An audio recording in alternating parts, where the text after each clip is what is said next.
I was afraid to let myself imagine the triumphant aftermath, lest I invited jinx.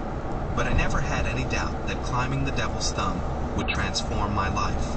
How could it not? I was working then as an itinerant carpenter, framing condominiums in Boulder for $3.50 an hour. One afternoon, after 9 hours of humping 2x10s and driving 16-penny nails, I told my boss I was quitting. No, not in a couple of weeks, Steve. Right now was more like what I had in mind. It took me a few hours to clear my tools and other belongings out of the crummy job site trailer where I'd been squatting, and then I climbed into my car and departed for Alaska.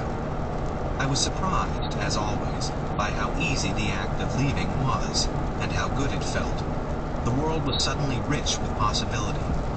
The Devil's Thumb demarcates the Alaska-British Columbia border east of Petersburg, a fishing village accessible only by boat or plane. There was regular jet service to Petersburg, but the sum of my liquid assets amounted to a 1960 Pontiac Star Chief and $200 in cash, not even enough for one-way airfare. So I drove as far as Gig Harbor, Washington, abandoned the car, and inveigled a ride on a northbound salmon seiner.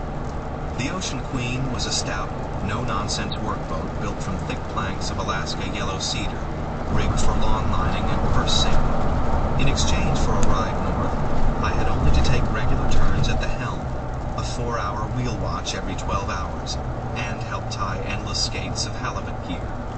The slow journey up the Inside Passage unfolded in a gauzy reverie of anticipation. I was underway, propelled by an imperative that was beyond my ability to control or comprehend.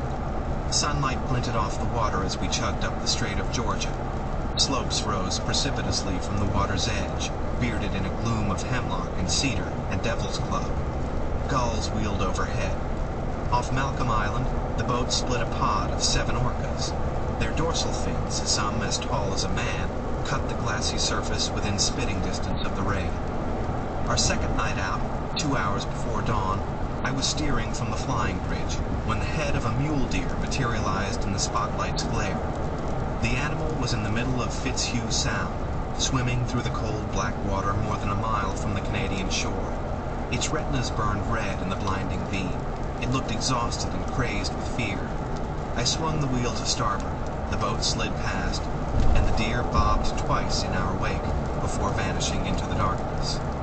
Most of the Inside Passage follows narrow, fjord-like channels.